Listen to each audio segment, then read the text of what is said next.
기자는 국가라는 배를 지키는 파수꾼이다. 언론의 노벨상이라고 불리는 퓰리처상을 만든 조셉 퓰리처가 한 말입니다.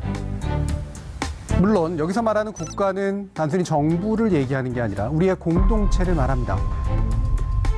세기의 가짜 뉴스로 점철된 이 쇼로 막을 내린 김정은 유고설. 과연 우리 언론은 국가라는 공동체의 배를 지키는 파수꾼이었을까요? 아니면 우리 공동체를 혼란에 빠뜨린 선동자였을까요? 지금부터 정준이의 해시태그에서 그 진실을 살펴봅니다.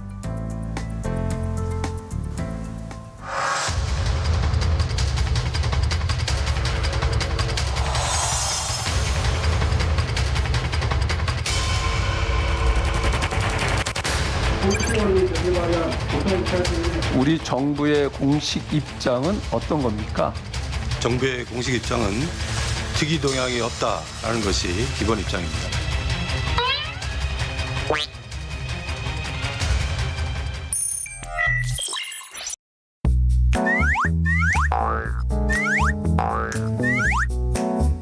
단순한 오보가 아니라 의도성이 있는 거다. 근데 문제는 믿을 게 못 된다라고 하는 결론을 합니다. 단지 공박하고 비난할 문제가 아니라 우리가 철저히 처벌하고 잘못된 방향이다라고 하는 것을 이야기할 때가 온 것 같습니다. 그것이 우리 한반도의 운명을 좋은 길로 이끄는 중요한 출발점입니다.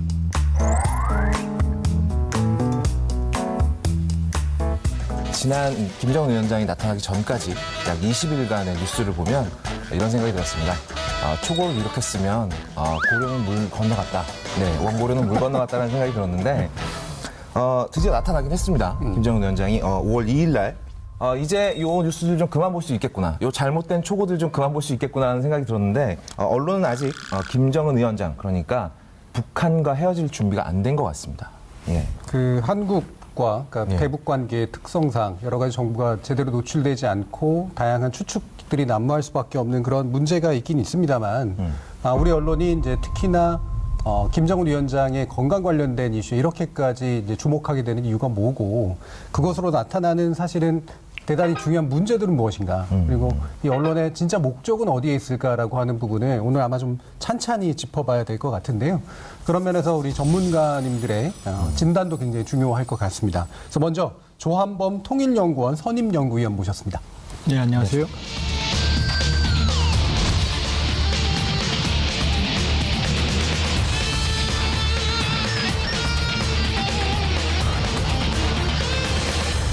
아, 100% 정부 출연으로 이루어지는 정부 출연 기관입니다. 그리고 이제 유일한 통일 전문 기관이기 때문에 유일한 겁니다. 예, 세계에서 저희 하나밖에 없습니다. 한반도 문제를 다루니까.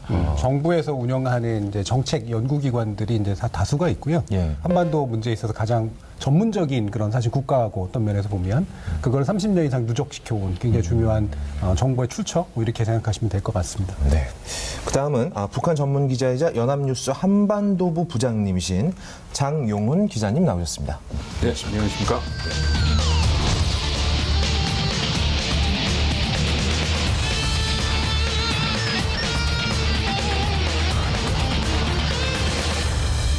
아마 한반도부라는 타이틀을 가지고 있는 부서를 운영하는 회사는 이제 저희 연합뉴스밖에 없는 것 같은데요.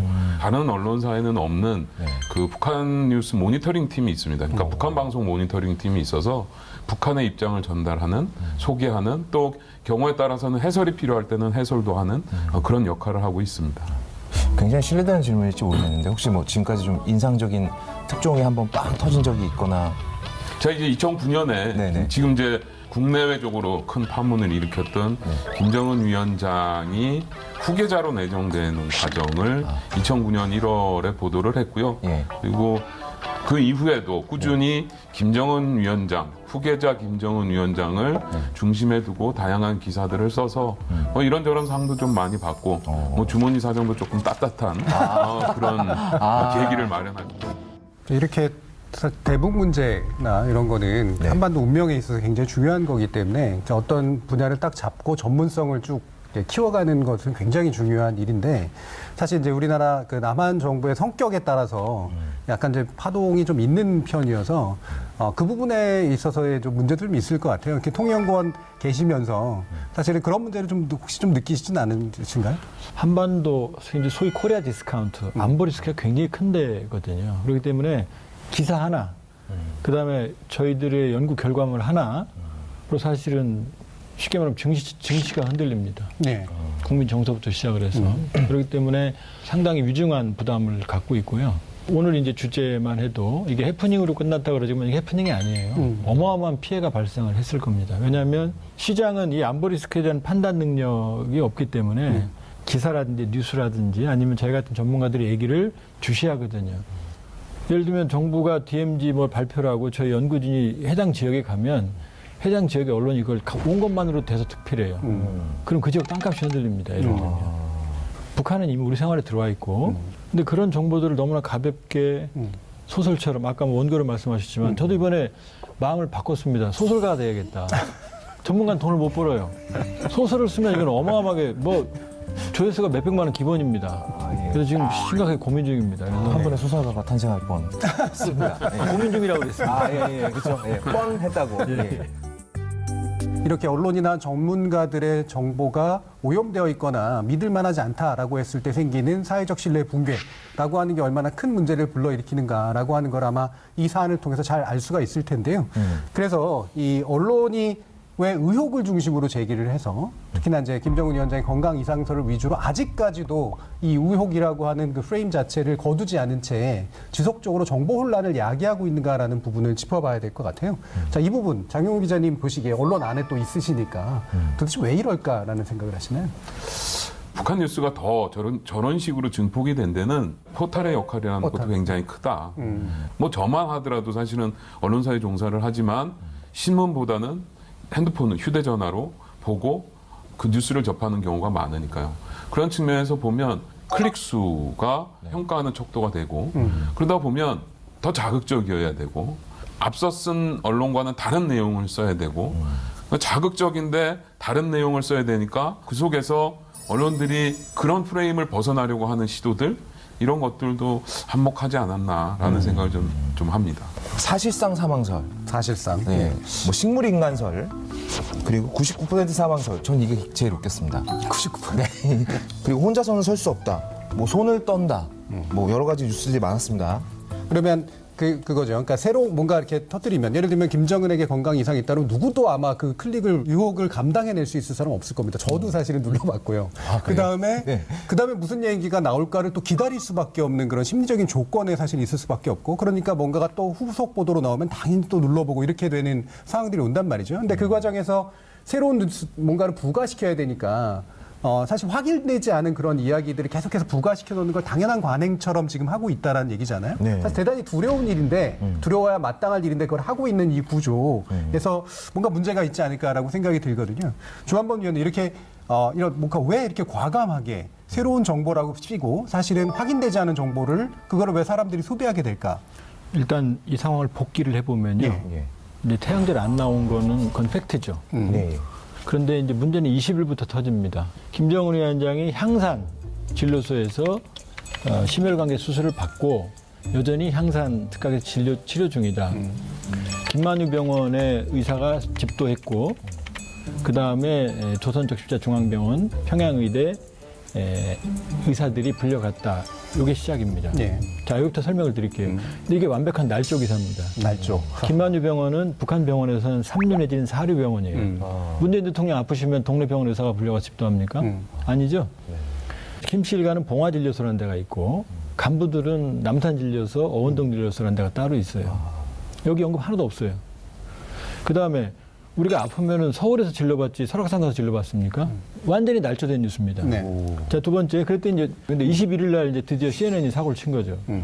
제목이 US 소스 땡땡 미국 정부가 소스 해서 미국 내부가 김정은 출처다. 위원장의 수술로 중대에 빠졌다. 이게 제목이에요.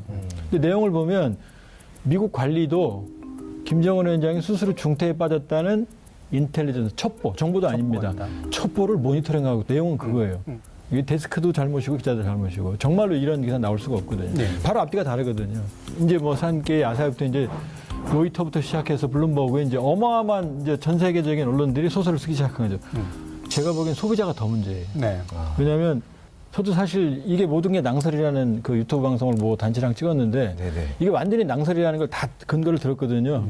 그 단체에서 하소연을 몇 명 안 봤다고. 그렇게 재미가 없거든요. 네, 그렇죠. 자극적인 죽었다, 제목도 식물인간이다, 혼자 못 쓴다, 뭐 구멍 났다, 뭐 그러면 몇백만이 나오는 겁니다. 특히나 이제 우리 국내 언론과 외신이 또 결합되면서 나타났던 상승 효과, 그러니까 누구도 제어하지 못했던 이런 문제들이 있는데 결국은 말씀 주셨던 것처럼 첫 단계부터도 이 사실 확인을 해보면 있을 수 없는 일들이라는 게 명확히 마지막 보였던 하나만 더 거잖아요. 말씀드리면요. 지금 여기에 나왔던 모든 국내외 언론들은 팩트에 근거한 게 단 한 개도 없었어요. 네.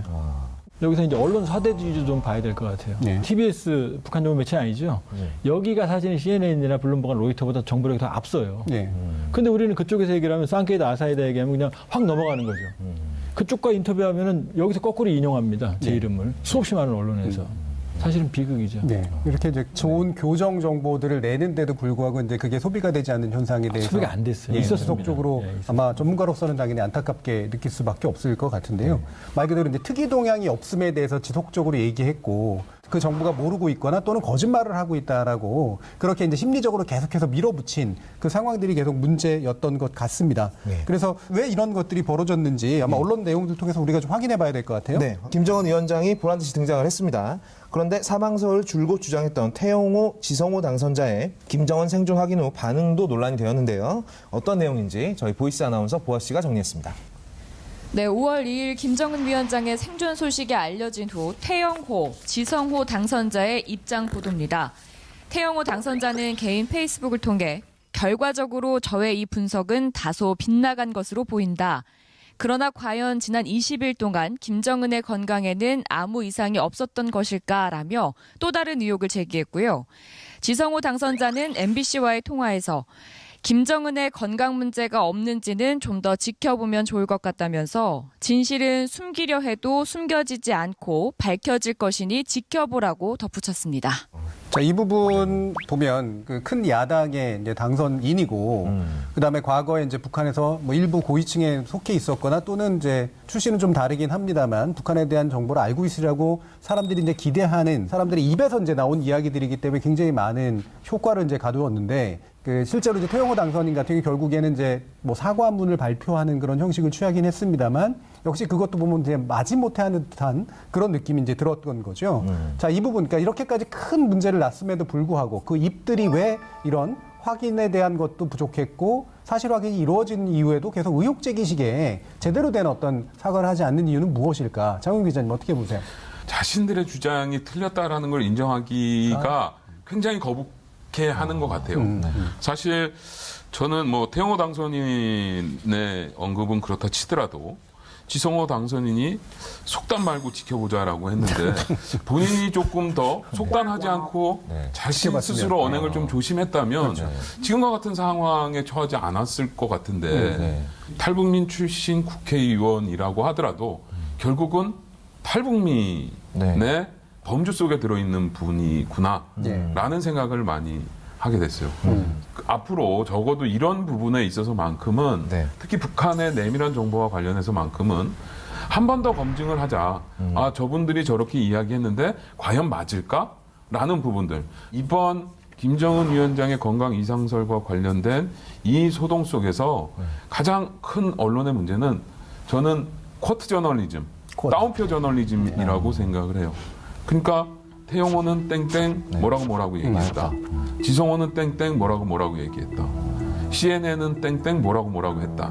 그냥 전달하면 숨는 거죠. 아, 나는 내가 그렇게 얘기한 게 아니라 CNN이 그렇게 얘기했어. 태영호가 그렇게 얘기했어. 지성호 당선인이 그렇게 얘기했어. 라고 따옴표 뒤에 숨는 건데 사실은 언론이 제대로 되려면 그 사람들이 그렇게 얘기했는데 우리가 좀 더 여기저기 알아보니까 이렇다네? 라고 완성된 형태의 기사가 되어야 되지 않을까.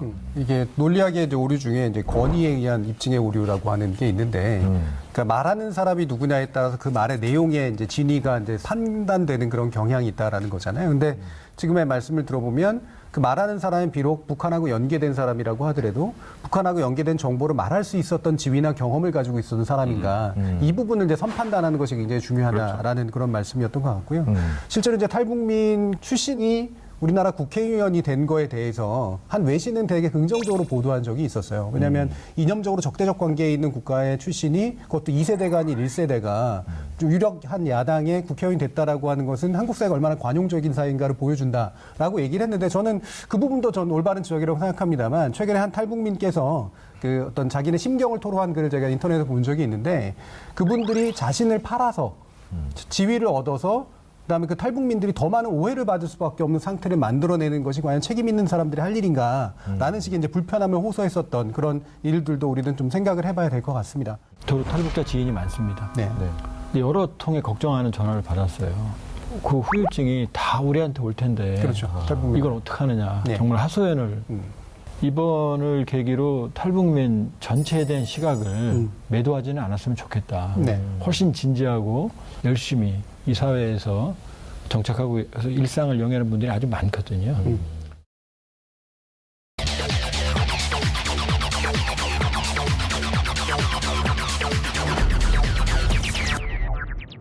지금 이 문제는 한국 언론뿐만이 아니라 사실은 참조했던 외신들조차도 또 상호 참조했던 이 모든 언론의 사실 문제라고 이제 볼 수가 있는데 그래서 실제 외국 언론들이 또는 외국의 상황들이 어땠는지를 몇 가지 좀 점검을 해야 될 것 같은데요. 우리 해시태그가 나름의 이제 현재 특파원을 통해서 미국, 일본, 중국에서 어떻게 김정은 위원장에 관련된 보도를 했는지를 취재를 했습니다.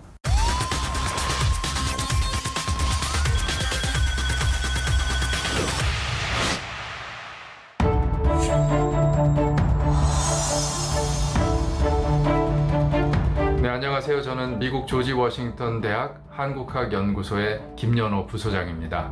미국 주요 언론들도 김정은 위중설에 대해서 큰 관심을 계속 가지고 있습니다.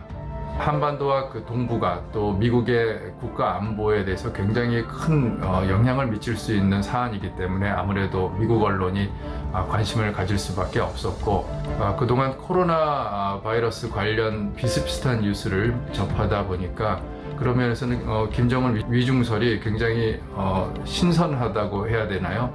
또 한편으로는 말하자면은 트럼프 때리기에도 상당히 그 유효한 기사가 될 수 있거든요. 특히 이제 그 CNN이 처음에 김정은 위중설에 대해서 미국 정부가 첩보를 가지고 면밀히 주시하고 있다 이런 보도를 내면서 큰 파문이 일었는데요. 그런 측면에서 볼 때 트럼프 대통령에게 상대적으로 굉장히 우호적이었던 폭스뉴스 같은 경우에는 문정인 특보를 직접 인터뷰했죠. 그래서 건강 이상설은 근거가 없다 이런 얘기를 이제 한국 정부로부터 이제 직접 듣고 전달을 했고 이제 흥미로운 거는 CNN도 점점 이제 보도가 계속 나오면서 한 발 좀 물러나는 그런 모습을 취하고 있어요. 그러니까 38로스의 위성사진 분석이라든가 한국 정부의 공식 입장 이런 거에 대해서 계속 보도를 하면서 처음에 그 보도 내용에서 많이 이제 뭔가 이렇게 중화되는 그런 모습을 보이고 있죠.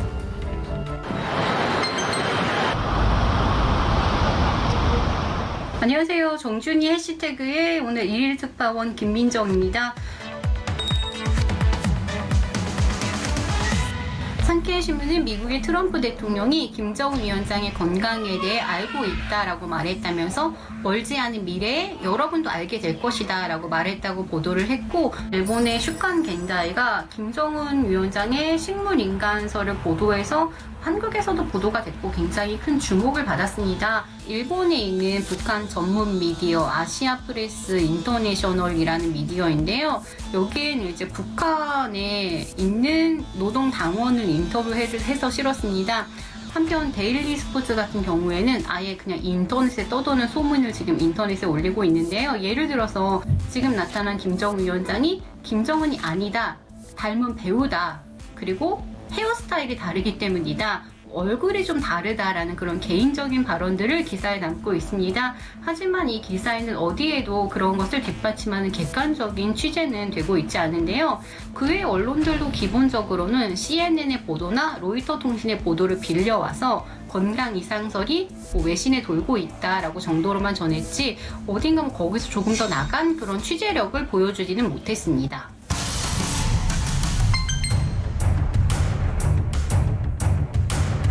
결과적으로 말하면은 중국 주요 언론에서는 이게 거의 다루지 않고 있다고 보는 게 맞고요. 중국에서 가짜 뉴스가 메이저 매체를 통해서 전파되는 것은 사실상 불가능하다고 보고요.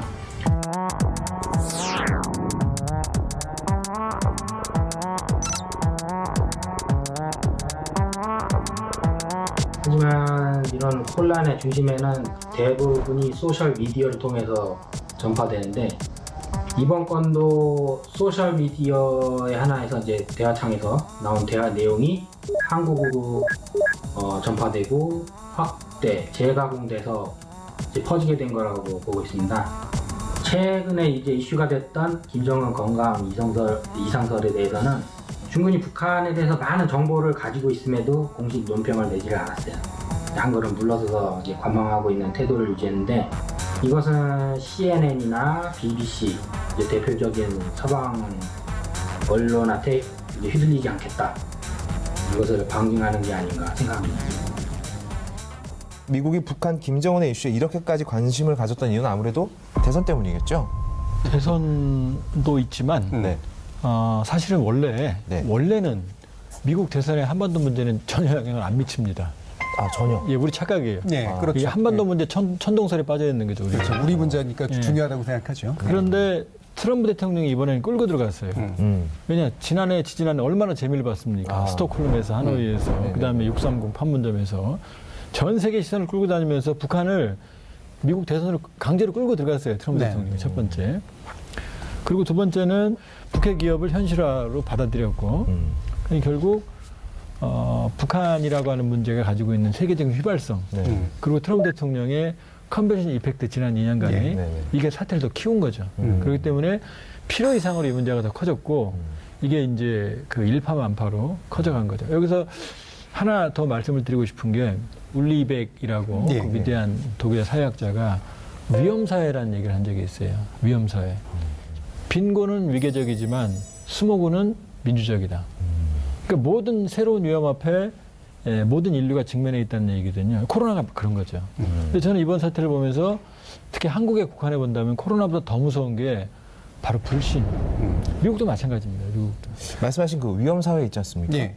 아마 정준이 해시태그를 계속 보시던 분은 여기서 아마 내적 쾌감을 굉장히 느끼셨을 거예요. 이런 게 경험에서 배우는 겁니다. 분명히 교수님 말씀하셨었거든요. 네, 지난 강연에서. 네, 강연에서 배우는 게 있네요, 확실히. 네. 저 보고 한 얘기 아닙니다. 만약에 보고 하신 거라면 두 분이 짜신 거겠죠. 그렇게는, 네. 특히 이제 이번 사건은 이제 미국의 언론, 우리가 좋은 언론이라고 이제 생각하면서 늘 국내 언론하고 대비했던 뭐 CNN이라든가 이런 데들의 민낯이 사실 굉장히 보였고, 그러니까 CNN이 무리한 행동들을 하는 이유가 대단히 정파화된 시각에서 트럼프 대통령과 대립각을 세우면서 뭔가 논란을 만들기 위한 그런 그릇된 시도들을 했던 측면들도 많이 좀 보였던 것 같고요. 일본의 현지 보도도 어땠는지 한번 살펴봐야 될 것 같습니다. 자, 저는 데일리 스포츠 내용이 기억에 남습니다. 저는 사실 요런 영화 굉장히 많지 않습니까? 김정은이 아니라 닮은 배우다. 뭐 카케무샤다 뭐 이런 얘기도 있고요. 그렇죠.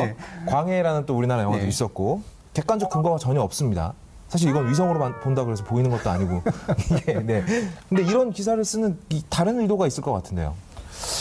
이 가케무샤라고 하는 건 특히 일본 언론들이 김정은 위원장뿐만 아니라 김정일 위원장도 가케무샤다라는 이야기도 했었고 그러니까는 뭐가 있으면 아 저건 가짜일 거야. 아 저건 대역일 거야. 라는 식의 의심들을 끊임없이 제기를 했거든요.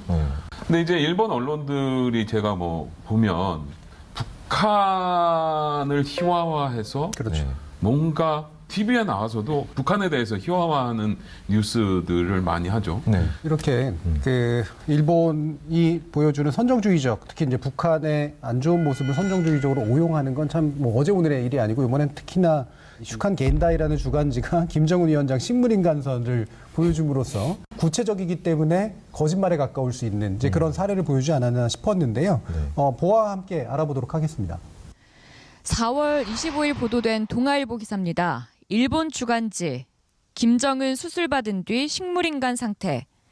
집도인은 잔뜩 긴장해 있었던 데다 김 위원장과 같은 거구의 몸을 집도한 경험이 없었다. 이에 따라 스텐트를 넣는데 8분이나 소요됐고 그 사이 김정은 위원장은 식물인간으로 변했다고 한다. 신춘문예. 실제로 신춘문예라는 말도 일본 주간지에서 만들어진 말이죠. 또 우리 중요한 이해 당사자인 중국이 어떤 반응들을 보였는지도 우리한테 관심들이 많이 있는데 중국 현지 보도에 대해서 살펴보도록 하겠습니다. 중국도 굉장히 흥미로운 보도들이 많았습니다. 한국에 보도된 내용에 따르면 중국 SNS에서 김정은 사망설들, 온갖 소문이 일파만파라는 시기였는데요. 하지만 정작 중국 언론은, 현지 언론은 굉장히 조용했다고 합니다. 자, 왜 이런 차이가 생겼을까요? 일단 중국은요. 네. 북중 특수관계도 있고 네. 언론 통제가 됐죠. 그리고 중국은 비교적 북한 상황에 대해서 잘 알고 있었던 거라고 봐야죠. 그러니까 이번 같은 경우 이제 중국 같은 경우는 그러니까 중국의 매체들이 조용했다라는 것이 역설적이지만 김정은 위원장이 별 이상이 없는 거를 사실상 확인해 주는 것이었을 수도 있다. 상대적으로 우리보다 휴민트 같은 것들이 더 많을 수도 있거든요. 그리고 공관을 통해서도 접촉이 이루어지고 있을 것이고 충분히 물어보고 확인할 수 있는 그런 라인들이 분명히 있는 것이고 언론에 대한 통제가 가능한 그 중국 정부가 언론들에게 이건 사실이 아니니까 흔들리지 마라라는 메시지가 갔다라고 한다면 사실은 어떻게 보면 저게 더 정확한 것일 수 있다.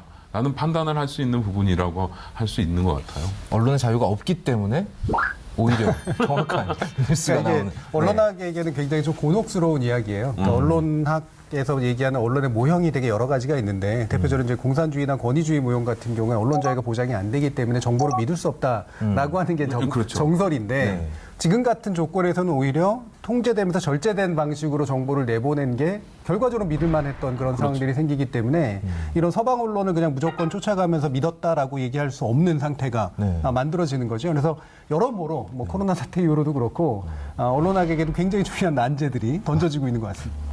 맞습니다. 네. 자, 이런 것에서 우리가 이제 일본, 그다음에 미국, 그다음에 중국이라고 하는 데들의 어떤 언론 보도 양상들을 특파원을 통해서 살펴봤는데요. 이렇게 북한 관련된 정보는 다른 정보하고 되게 다르다라는 말씀 아까 처음부터도 조한범 박사님께서 해주셨고 그렇기 때문에 훨씬 더 조심해야 되고 정보 출처의 어떤 위험성의 문제도 고려해야 되는데 자, 어떤 식으로 그러면 이런 문제를 접근해야 될지 마지막으로 좀 조언을 듣고 가는 게 좋을 것 같습니다. 장영훈 기자님. 일단은 지금 북한은 폐쇄적입니다. 그렇기 때문에 저는 좀 더 많은 곳을 만져봐야 된다는 거죠. 코만 만져보고 이거 코끼리야가 아니라 다리도 만져보고 코도 만져보고 꼬리도 만져보고 귀도 만져보면서 조금 더 진실에 가까이 다가서려고 하는 노력들.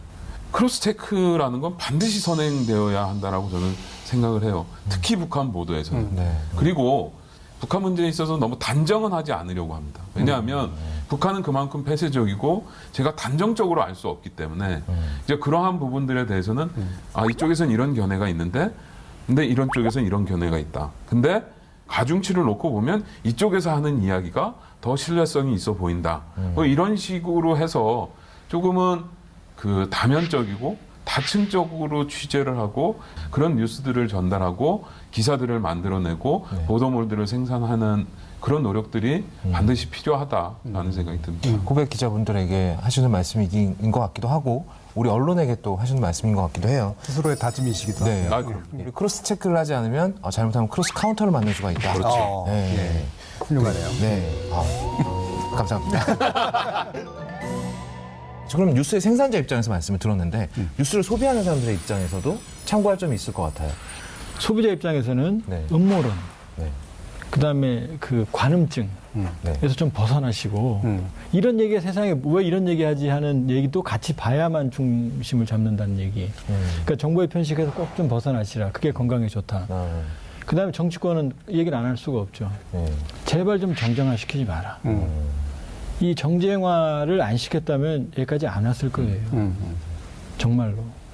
정쟁화 시켜서는요, 제가 지금까지 북한정 거의 30여 년 하면서 재미 본 사람이 아무도 없고 그 어떤 정권도 없고요. 그 어떤 정치인도 없습니다. 제발 북한 문제를 자유롭게 놔둬라. 그리고 그냥 의정활동 하시라. 그다음에 정부도 마찬가지고요. 그다음에 정부 부처도 마찬가지고. 만일에 그렇게 된다고 그러면은 우리가 좀 더 차분해질 수 있겠죠. 북한을 차분하게 보는 계기가 됐으면 좋겠다. 생산자, 소비자, 전문가, 정치권 모두. 그게 제 바람입니다.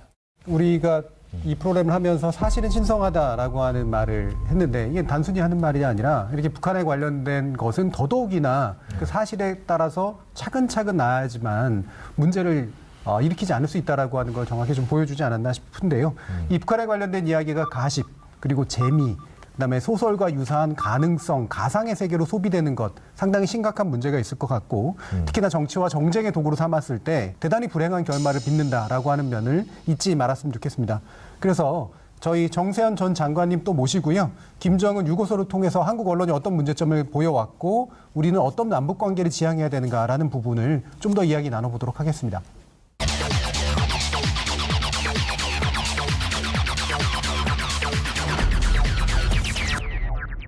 자, 그럼 계속해서 전 통일부 장관이셨던 정세현 민주평화통일자문회의 수석부의장님 모시고 좀 더 깊은 이야기 나눠보겠습니다.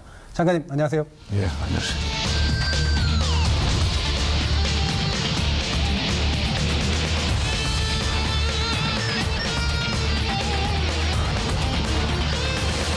장관님, 아까 제가 보기 전에 찾아봤는데요. 박사님이라고 불러드려야 되겠죠? 박사님. 아무거나.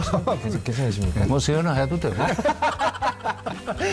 정 장관님 같은 경우에는 이제 이런 북한에 관련된 여러 가지 뉴스들이 쏟아져 나오면 아마 방송사들이나 뭐 신문사들이나 가장 먼저 말씀을 여쭙고 이야기를 듣고 싶어 하시는 이제 그런 분일 텐데요. 인터뷰 하실 때마다 어떠세요, 장관님? 이번에 김정은 요구서를 사실 이상으로 과장한 것은 단순하게 팩트 체크를 게을리한 결과는 아닙니다. 하나의 프레임이 있었다고 난 봐요. 우리 국내에는 남북 관계가 좋아지면은 남북 간의 냉전적인 그런 관계 속에서 구축된 기득권을 누리던 사람들이 좀 불리해집니다. 그다음에 또 현실적으로 남북 관계가 좋아지고 그다음에 한반도의 평화가 오면은 이게 이제 그 군산폭 합체 내지는 방위 산업과 연결되어 있는 그런 일거리를 가지고 있는 사람들은 소위 먹거리에 문제가 생깁니다. 그런 미국에 그게 많아요. 특히 미국에 그게 많아요. 조금만 무슨 그 군사적인 긴장이 조성될 수 있는 가능성이 있으면 그걸 자꾸 키워야 됩니다. 예산 편성에 영향을 줘야 돼요.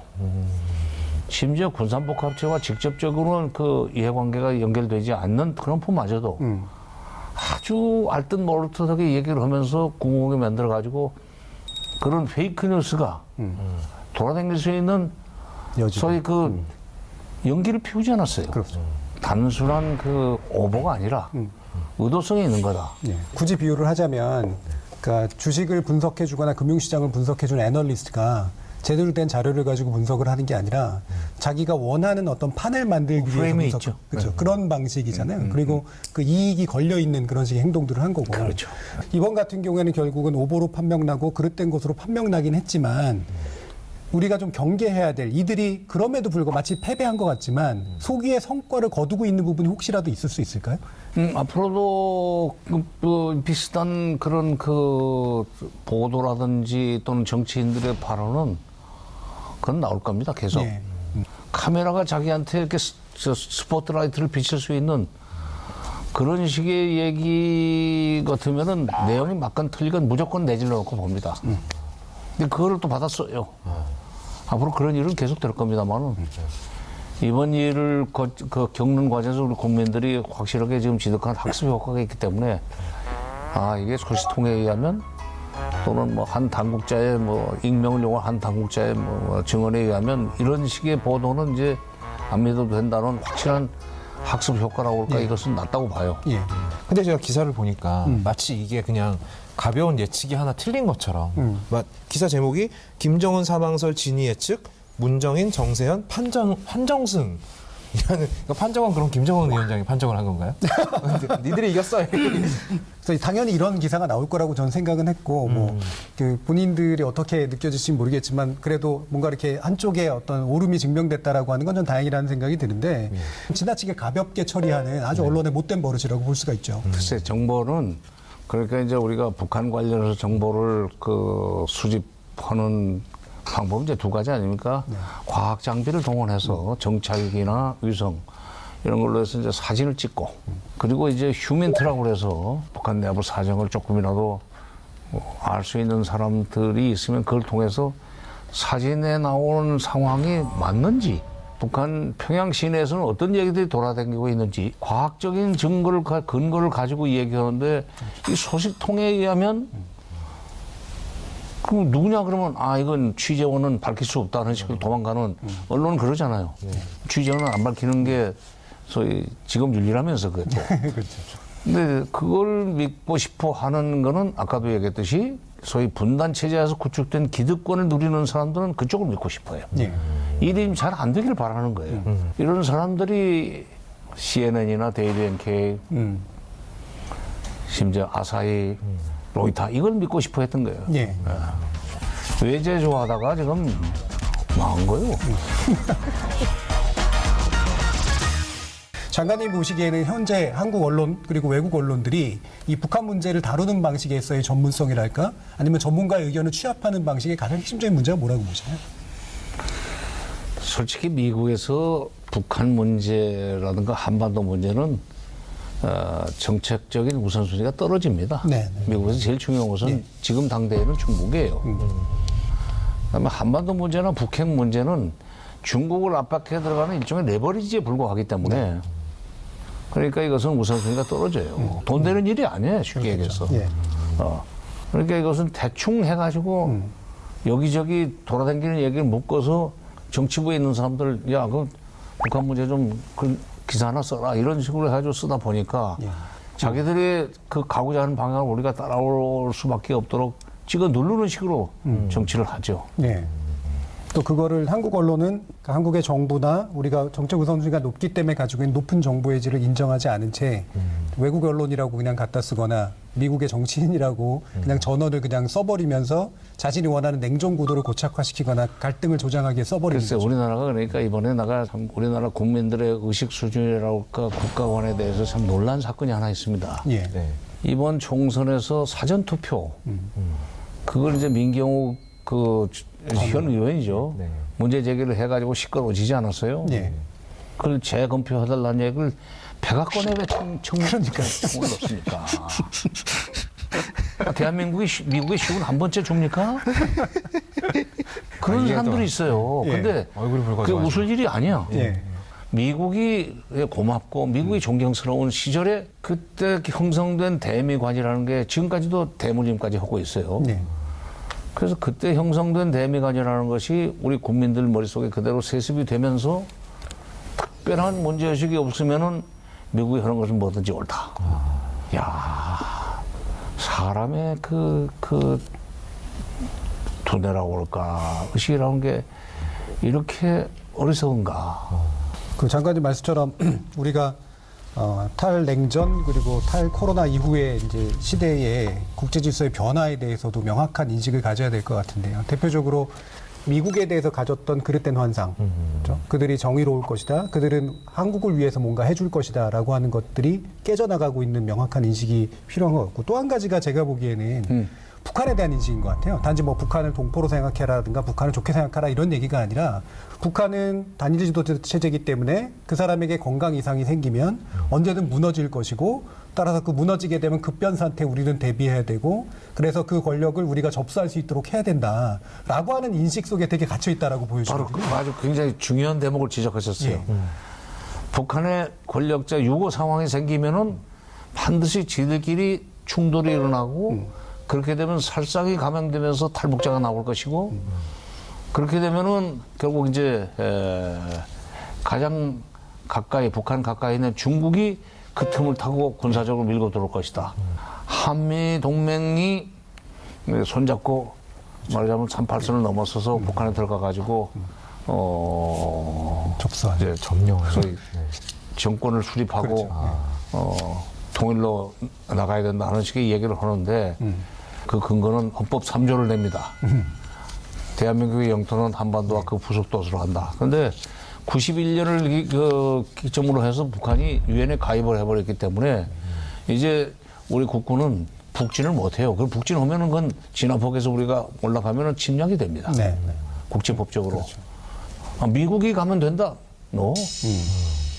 미국을 견제할 만한 힘을 가지고 있는 나라는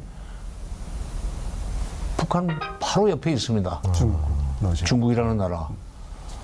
그럼 결국 그 핑계 대고 올라가면은 미중 전쟁이 또 일어나요. 그러면 그게 6.25 때 얘기예요. 어떤 세력이 핵무기를 장악하는 자리에서 완전히 이건 핵전쟁으로 벌릴 수도 있기 때문에 빨리 들어가서 핵무기부터 찾아야 된다 하는, 그것도 한미동맹군이 같이 올라가야만 되는 소위 정당화의 논리로 지금 얘기를 하는 사람들이 있어요. 국민들 믿지 마십시오.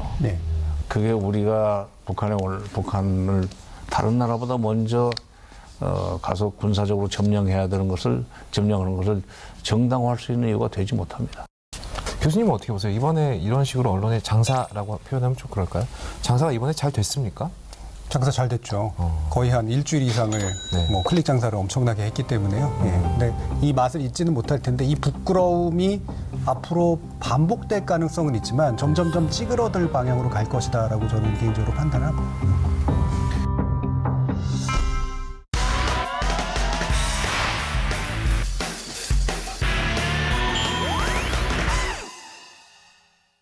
오늘 강연의 제목은 공작 정치의 추억과 소망적 사고라고 만들어 봤습니다. 추억이라고 이름 붙여야 될진 모르겠습니다만 이제 과거의 역사적 경험이라고 하는 것이 있다는 거고요. 그게 어떠한 심리적 배경을 통해서 이렇게 잘못이 반복되고 있는가라는 문제를 짚어보겠습니다. 여러분들 요즘 뭐 많이 나오는 얘기 중에 하나가 북한 뉴스는 오보 아니면 특종이다. 그렇죠. 거의 뭐 아니면 도다의 이야기죠. 특종이 많을까요? 오보가 많을까요? 오보요. 오보가 압도적으로 많죠. 예. 북한 뉴스는 처음에는 오보인데 시간이 지나면 맞는 거로 드러난다. 근데 시간이 지나면 얼마나 할까? 김정은 죽을 때까지. 그렇죠. 언젠간 죽으니까. 김일성 사망 오보도 결국은 뭐 나중에 맞는 게 드러냈고요. 그렇죠. 김정일 전 위원장의 사망 오보도 역시 맞는 거로 드러났기 때문에 김정은 위원장의 사망이나 어떤 건강 이상설에 대한 오보도 언젠가는 맞는 것으로 드러나겠죠. 기우제 저널리즘이죠. 예. 비가 오게 만드는 것은 사람의 어떤 기도로 사실은 가능한 게 아닐 텐데도 지속적으로 기우제를 지내면 언젠간 비가 오고 그 순간 내 기도를 들어줬어. 하루하루의 정보를 다루는 언론이 왜 이런 무책임한 인디언 기우제식 저널리즘을 반복하고 있을까라는 문제에 대해서 같이 이야기를 한번 나눠볼게요. 제가 이제 거의 없다님을 늘 염두에 두고 내용을 준비하는데 오늘도 영화를 생각했습니다. 예. 어떤? 공작. 공작. 어떤 영화죠? 흑금성이라는 대북 첩보원의 이야기를 다루면서 북한 핵무기의 실체를 캐기 위해 북에 잠입한 스파이 흑금성. 몇 년에 걸친 공작 끝에 북의 신뢰를 얻어내지만 1997년 남한의 대선 직전 남북 공작의 진짜 실체를 알게 됩니다. 무력 도발을 시도하려는 남북 강경파 수뇌부 간의 은밀한 거래, 그리고 그 속에서 갈등하는 스파이 흑금성의 이야기. 영화 공작입니다. 저에게도 조국은 하나입니다. 결과적으로 실패했지만 만약에 실제로 일어났다면 상당히 안 좋은 공작의 역사를 남겼겠죠. 이게 이른바 총풍이라고 그러는데 이전에 쓰는 말이 북풍입니다. 북풍. 북에서 불어오른 바람이라는 뜻인데 북에서 뭔가 안 좋은 일들을 하면 그게 남한의 선거구도나 정치구도에 영향을 미친다라고 하는 것이죠. 2019년 1월 18일에 이런 뉴스가 있었어요. 다시 북풍이 분다라는 제목의 뉴스가 있었습니다.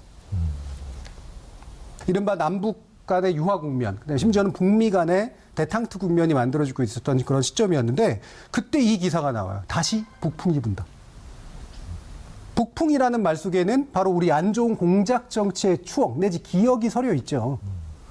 그럼 이 시각, 북풍이 불고 있다라는 시각은 누구의 시각이냐? 자신들이 행했던 공작 정치의 시각이라는 거죠. 자신들이 그와 같은 방식으로 정권을 유지했기 때문에 지금의 정부 역시 똑같은 방식으로 정권을 유지할 것이다.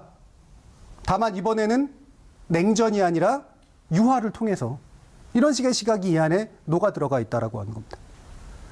정부라는 존재는 언제나 자신들의 이득을 위해서 북한을 이용해 속지 마라고 하는 이야기를 하고 있었던 거예요.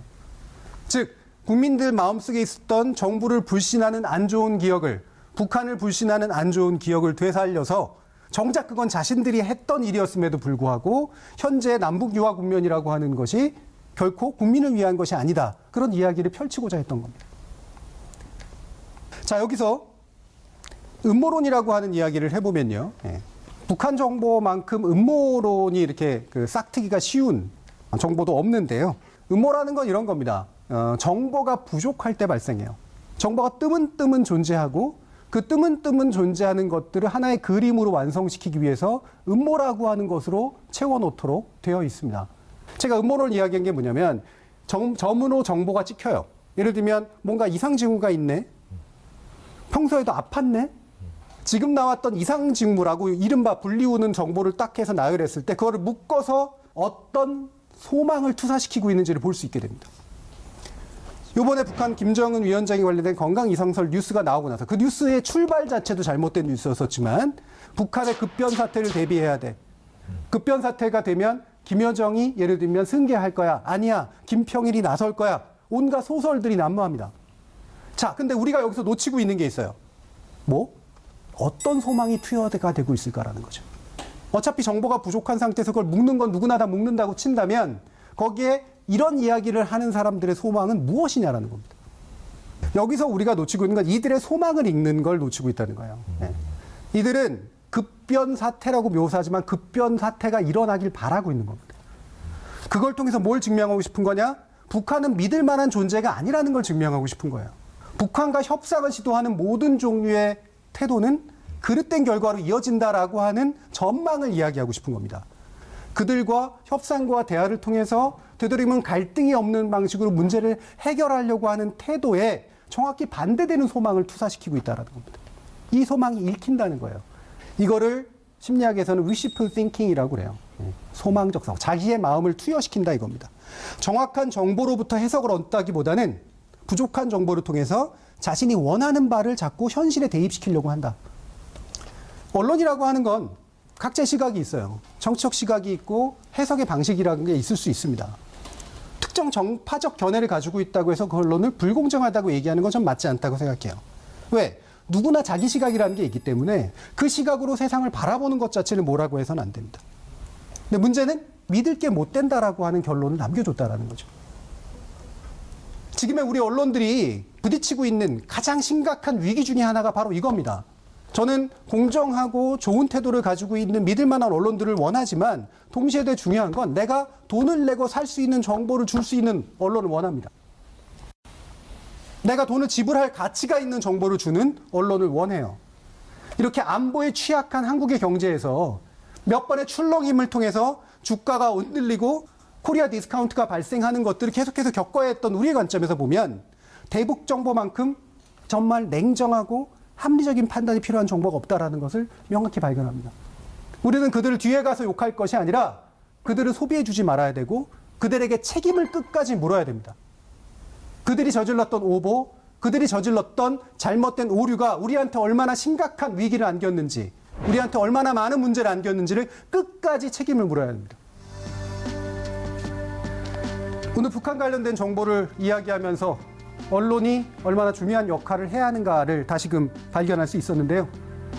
바로 이 공작 정치의 그릇된 추억과 기억을 되살려서 현실의 정치를 잘못 판단하게 만들고 거기에 그릇된 소망을 투여시켜서 우리로 하여금 잘못된 길로 이끌고 있는 건 단지 공박하고 비난할 문제가 아니라 우리가 철저히 처벌하고 철저히 잘못된 방향이다라고 하는 것을 이야기할 때가 온 것 같습니다. 그것이 우리 한반도의 운명을 좋은 길로 이끄는 중요한 출발점입니다.